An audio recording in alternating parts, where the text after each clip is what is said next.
नमस्कार मित्रों, अपन BSc second year में पढ़ रहे थे साइमल्टेनियस डिफरेंशियल इक्वेशन।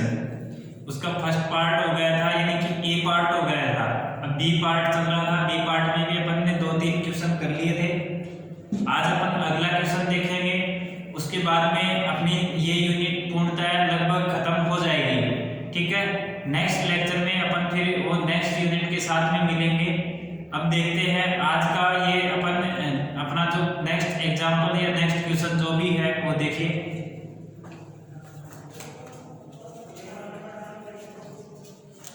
अपन पढ़ रहे हैं डिफरेंशियल इक्वेशन।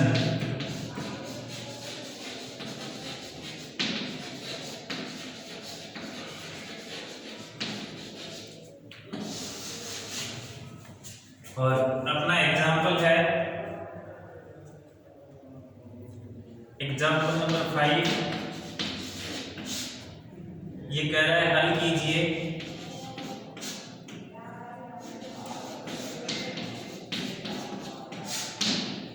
और ये dx/1 equal to dy/3 equal to dz/5z plus 10y-3x। ठीक है, इसको हल करना है। देखो, इसको हल करने के लिए अपन क्या करेंगे। अभी तक अपन ने जो भी 2-3 एग्जाम्पल किए उसमें से सिर्फ इनको कुछ मल्टीप्लाई करके ऐड करके कुछ सोल्व कर देते। अब अपन वो यूज ना करते हुए प्रथम दो पदों से या अंतिम दो पदों से या प्रथम और अंतिम पद से इनसे अपन सॉल्यूशन निकालेंगे। अब इनसे अपन सॉल्यूशन निकालने के लिए क्या करेंगे, पहले हल करने के लिए प्रथम दो पदों को हल करने पर प्रथम दो पदों को हल करेंगे। प्रथम दो पद क्या है, dx/1 बराबर dy/3। क्रॉस मल्टीप्लाई करो। क्रॉस मल्टीप्लाई करने पर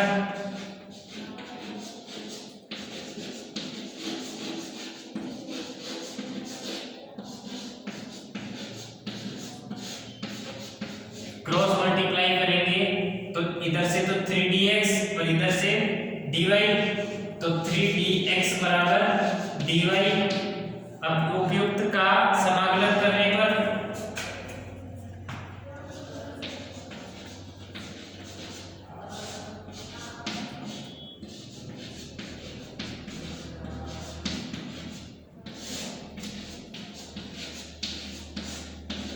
समाकलन करेंगे तो इंटीग्रेशन 3dx बराबर इंटीग्रेशन dy। 3dx का इंटीग्रेशन 3dx बराबर integration dy। 3 as it is integration dx बराबर integration dy। 3 as it is dx का इंटीग्रेशन x और इधर dy का इंटीग्रेशन y प्लस c। ठीक है, अब मैं इसको ऐसे लिख दूं y माइनस इधर से 3x। इस c को मैं इधर भी लगा सकता हूं, कोई फर्क पड़ेगा। कांस्टेंट चाहे इधर लगा दो चाहे इधर लगा दो, चाहे 3c लिखो या c लिखो, कोई फर्क नहीं पड़ता है। तो मैंने कांस्टेंट इधर लिख दिया और y minus 3x equal to c रख दिया। ठीक है, यहां तक आया सबकी समझ में? यानी कि अपना एक सॉल्यूशन आ गया है यहां तक, y minus 3x equal to c। हमने क्या किया, तो प्रथम दो पद थे उनको लिया और उनको हल किया। प्रथम दो पदों को हल किया। हल करने के लिए हमने क्या लिखा, dx/1 dy/3। अब इनको क्या किया, हमने क्रॉस मल्टीप्लाई करवाया और क्रॉस मल्टीप्लाई करवाने के बाद क्या आया, इधर से तो 3dx और इधर से dy। अब इसका हमने कर दिया समाकलन। समाकलन करेंगे तो इंटीग्रेशन 3dx बराबर इंटीग्रेशन dy। इंटीग्रेशन 3dx बराबर इंटीग्रेशन dy। 3 बाहर, इंटीग्रेशन dx और इंटीग्रेशन dy। अब इधर से तो 3 एज इट इज, dx का इंटीग्रेशन x प्लस c, इधर से dy का y, ये 3x इधर आएगा तो y माइनस 3x बराबर c होगा। ठीक है, ये हो गया। अब हम ये इसको मान लो समीकरण 1। ठीक है, अब दूसरा हल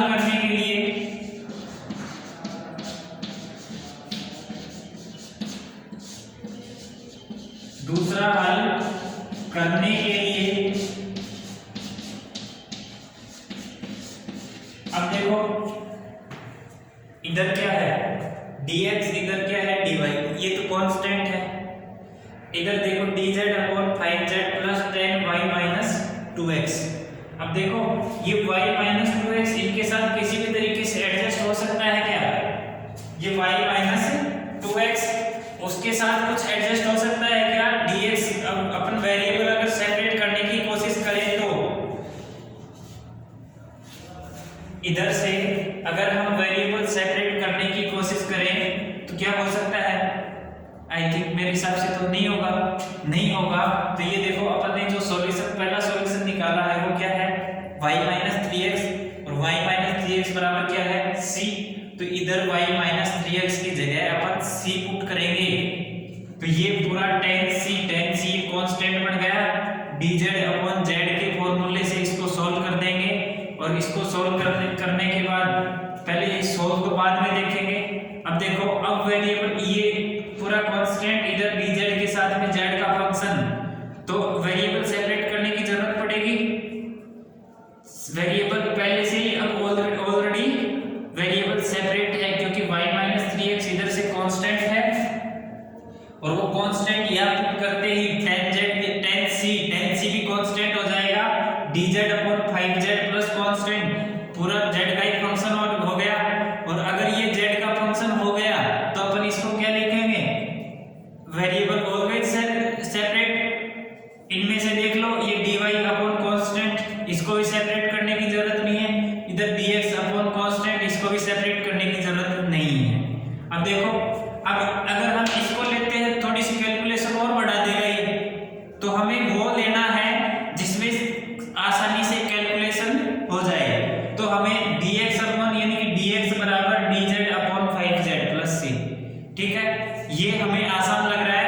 तो हम अब दूसरा हल करने के लिए प्रथम व तृतीय पदों को हल करने पर प्रथम व तृतीय पदों को हल करने पर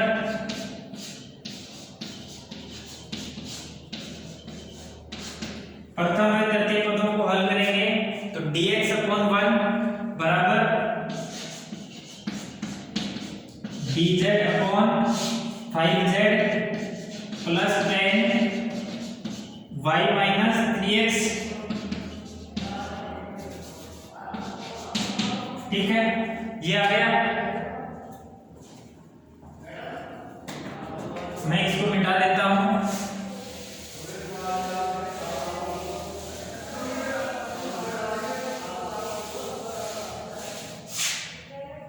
अब देखो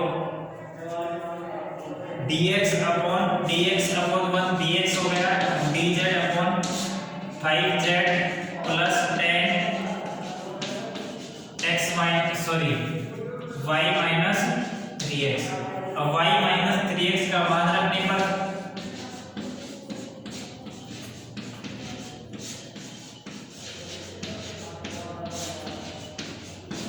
ये मान रखेंगे तो dx बराबर dz upon 5z plus 10c। अब देखो y माइनस 3x का मान समीकरण मान 1 रखने पर या देखो तो मान समीकरण 1 से रखने पर 5z प्लस c उपयुक्त का समाकलन करने पर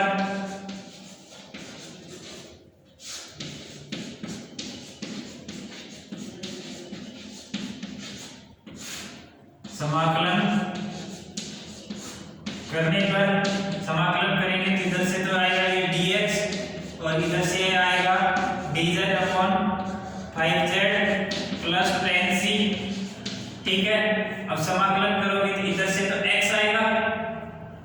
अब मैं ये कहूँ कि इधर से, अब यहां से मान लो, माना 5z प्लस 10c बराबर t,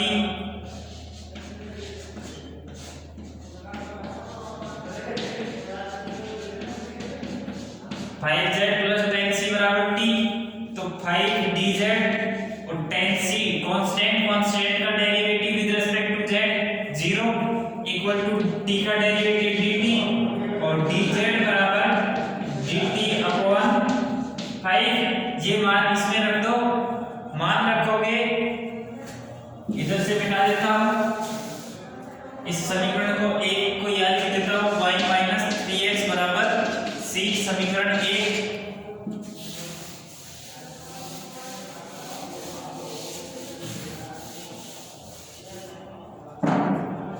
अब यहां से देखो, इंटीग्रेशन dx बराबर इंटीग्रेशन dz की जगह dt अपॉन 5, ये dt अपॉन में 5 अपॉन में 5z प्लस 10c की जगह t, और ये dx बराबर 1 अपॉन 5 बार dx बराबर 1 upon 5 integration dt upon t, ठीक है। अब देखो यहां से समाकलन करेंगे तो dx का इंटीग्रेशन x 1 अपॉन 5 ये log t प्लस c1, ठीक है।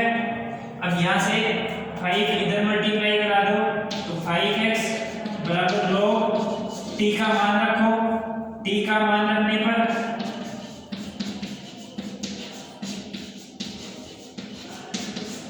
t का मान रखो, t का मान क्या है 5z plus 10c, 5z plus 10c, चाहो तो 10 और प्लस c1, c का मान रखो,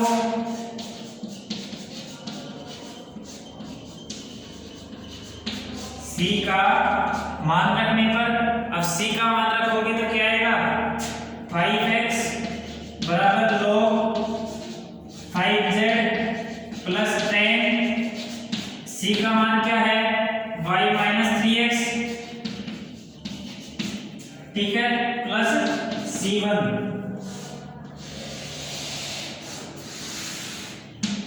इसको समीकरण नंबर 2 दे दो। समीकरण 1 व 2 उपयुक्त या दी समीकरण के अभिष्ट हल होंगे। अब क्या लिख सकते हैं, समीकरण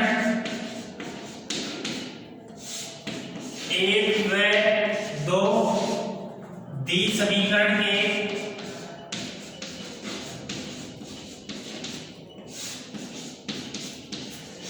अभिष्ट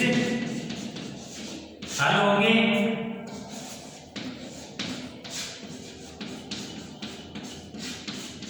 ठीक है, समीकरण 1 ये रहा, समीकरण 2 ये रहा, ठीक है। अब देखो एक बार दोबारा से ब्रीफली इंट्रोड्यूस करवा देता हूं इस क्वेश्चन के बारे में। अपने को क्वेश्चन क्या दिया था, dx अपॉन 1 बराबर dy अपॉन 3 बराबर dz upon 5z plus 10y minus 3x। अब देखो इस तरह के क्वेश्चन में हमें क्या करना होता है, दो सॉल्यूशन निकालने होते हैं। और वो दो सॉल्यूशन कैसे निकालेंगे, पहले प्रथम दो पदों को देख लो या बीच के दो अंतिम दो पदों को देख लो या प्रथम या अंतिम दो पदों को, ठीक है। ऐसे पेयर बना के कोई भी दो सॉल्यूशन निकाल दो। पहले हमने किया प्रथम दो पदों को सॉल्व किया तो उनको सॉल्व करने पर y माइनस 3x बराबर c आया। अब ये देखो dz के अपॉन में क्या दे रखा था 5z plus 10y minus 3x। अब हमें पता है y माइनस 3x की वैल्यू तो अपने पास कांस्टेंट आ गई, तो ये कांस्टेंट y माइनस 3x बराबर कांस्टेंट हमने उसी इक्वेशन में रख दिया, dz upon 5z plus 10c ये रखा। अब dz upon 5z plus 10c ये तो पूरा का पूरा z का फंक्शन हो गया। पूरा का पूरा z का फंक्शन होने के बाद हमें वेरिएबल सेपरेट करने की जरूरत नहीं थी, ठीक है। अब हम चाहे तो प्रथम व द्वितीय पद से निकाल ले, प्रथम व तृतीय पद से निकाल ले या द्वितीय या तृतीय पद से निकालें। ठीक है, हमने प्रथम व तृतीय पद से निकाला। प्रथम व तृतीय पद से सोल्व करने के बाद अपने पास ये सॉल्यूशन आया 5x बराबर log 5z plus 10y minus 3x बराबर c। ठीक है, ये सॉल्यूशन आया और ये समीकरण 1y माइनस 3x बराबर c और समीकरण नंबर 2 दी समीकरण के अभिष्ट हल होंगे। अभिष्ट युगपत दी समीकरण या युगपत समीकरण के अभिष्ट हल है। ठीक है, उम्मीद करते हैं समझ में आया होगा। एक आध देखिए, छोटा छोटा एग्जांपल में थोड़ा हिंट दे देता हूँ कैसे कैसे क्या क्या करना है। वैसे तो बुक में सब दिया हुआ है। पांचवा एग्जांपल ये हो गया। अब चौथे एग्जांपल में भी सेम ऐसा ही था जो मैंने करवाया नहीं। ये कह रहा है dz अपॉन z बराबर dx अपॉन z बराबर dy अपॉन माइनस का z। तो z से देख प्रथम दो पदों को जब सॉल्व करोगे तो x प्लस y बराबर कांस्टेंट आएगा और तीसरा पद क्या कह रहा है dz upon z square plus x plus y का होल स्क्वायर। अब देखो x प्लस y प्रथम दो पदों को हल किया, कांस्टेंट आया, तो उस कांस्टेंट को हमने तृतीय पद में रख दिया। ठीक है, वो तृतीय पद में रखने के बाद वो कांस्टेंट किस में कन्वर्ट हो गया, सिर्फ z के पद में ही कन्वर्ट हो गया। वो z स्क्वायर प्लस कांस्टेंट आ गया तो पूरा का पूरा पद किसका हो गया, z का हो गया। तो हमें वेरिएबल सेपरेट करने की जरूरत नहीं पड़ी इसमें। ठीक है, तो हम क्या करेंगे dx अपॉन z। अब प्रथम दो पदों से ले लो या अंतिम दो पदों से। आपकी बुक में ये दे रखा है अंतिम दो पदों से।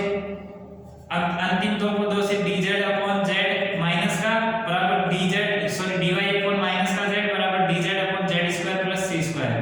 ठीक है, अब ये इसको हल करना कौन नहीं जानता, सब जानते हैं, कर लेना इसको। अब देखो नेक्स्ट वाला क्या कह रहा है, 6 नंबर एग्जांपल। हल कीजिए x dx upon z square minus का 2yz माइनस y स्क्वायर बराबर dy upon y plus z बराबर dz upon y minus z। 2004 और 2016 में आया हुआ क्वेश्चन है ये। अब इसको हल करने के लिए हम अंतिम दो पदों को पहले सॉल्व कर लो और अंतिम दो पदों को जब सॉल्व करोगे तो वहां से अपने पास एक सॉल्यूशन मिल जाएगा। फिर दोबारा तो ये सीधा सिंपली जीरो पड़ रहा है नीचे। पहले को तो सीधा 1 से, दूसरे को y से, तीसरे को z से गुणा करके जब जोड़ेंगे तो ये क्या आएगा, नीचे जीरो आ जाएगा और ऊपर आएगा x dx plus y dy plus z dz। इसका इंटीग्रेशन करना है x square plus y square plus z square. सीधा सिंपल आसान क्वेश्चन है। नेक्स्ट देखिए 7 नंबर एग्जांपल कह रहा है dx upon y cube x minus 2x की पावर 4 बराबर dy upon 2y4 minus x cube y और बराबर dz अपॉन माइनस का 9z into x cube minus y cube. अब सीधा सिंपल क्वेश्चन है। फर्स्ट वाले में x कॉमन लोगे तो y cube minus 2x cube, second वाले में y कॉमन लोगे तो 2y cube minus x cube और थर्ड वाले में तो z कॉमन ले रखा है 9x cube minus 9y cube. अब देखो इनको जब जोड़ोगे तो नीचे वाला सीधा सिंपल जीरो आएगा, यानी कि dx upon x dy upon y dz upon z। x y z से प्रथम पद को x से, द्वितीय पद को y से, तृतीय पद को z से गुणा कर जब जोड़ोगे तो सीधा क्या बन जाएगा dx upon x plus dy upon y plus dz upon z zero बन जाएगा। ठीक है, तो उसका ऊपर वाला है उसका इंटीग्रेशन कर देंगे और इंटीग्रेशन करने के बाद जो भी हमारा सॉल्यूशन आएगा, एक सॉल्यूशन तो वहां से मिल जाएगा। और दूसरा जब सॉल्यूशन निकालेंगे तो दूसरा जब सॉल्यूशन निकालने के लिए प्रथम पद dx में x और y की टर्म है, दूसरा dy में x और y की टर्म है। तो अब इसको हम dy अपॉन dx लेके आएंगे। प्रथम दो पदों से dy अपॉन dx बराबर आएगा और ये किस में बढ़ेगी, होमोजेनियस डिफरेंशियल इक्वेशन, यानी कि y बराबर vx पुट करने वाली समीकरण बनेगी और उससे हम अपन इसको हल कर देंगे। ठीक है, ये भी हो जाएगा। नेक्स्ट एग्जांपल 8 नंबर है। ये कह रहा है dx upon x square minus yz, dy upon y square minus zx और dz upon z square minus xy। अब ये सीधा सिंपल दे रखा है। dx minus dy, dy minus dz, dz minus dx करने पर अब दो का पेयर लेके फिर इसको सॉल्व कर दो, दो सॉल्यूशन अपने को मिल जाएंगे। पहले तो dx माइनस dy बराबर dy माइनस dz बराबर dz माइनस dx। प्रथम पद को द्वितीय पद से घटाएंगे, द्वितीय पद को तृतीय पद से घटाएंगे, तृतीय पद को प्रथम पद से घटाएंगे। ठीक है, तो ऊपर वाले टर्म ऊपर वाले से घटाएंगे, नीचे वाले टर्म नीचे वाले से घटाएंगे, तो वो पेयर बनेगा dx minus dy upon x minus y। अब सब में x plus y plus z, ये सब में कॉमन आएगा तो सबसे कैंसिल हो जाएगा।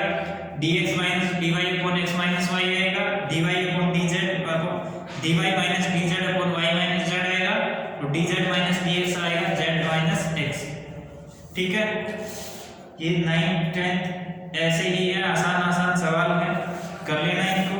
फिर भी कोई डाउट हो तो कमेंट बॉक्स में मैसेज लिखिए कि आपकी प्रॉब्लम कौन सा क्वेश्चन कहाँ समझ में नहीं आ रहा, तो वो नेक्स्ट लेक्चर में अपन डिस्कस कर लेंगे इसी क्लास में। और जो नेक्स्ट एक्सरसाइज जो भी होगी linear differential equation of second order की लीनियर डिफरेंशियल इक्वेशन, इस बुक का अपना अंतिम चैप्टर होगा ये, यानी कि लास्ट यूनिट होगी इस बुक की, 4th यूनिट। और 4th यूनिट को अपन नेक्स्ट लेक्चर में स्टार्ट करेंगे।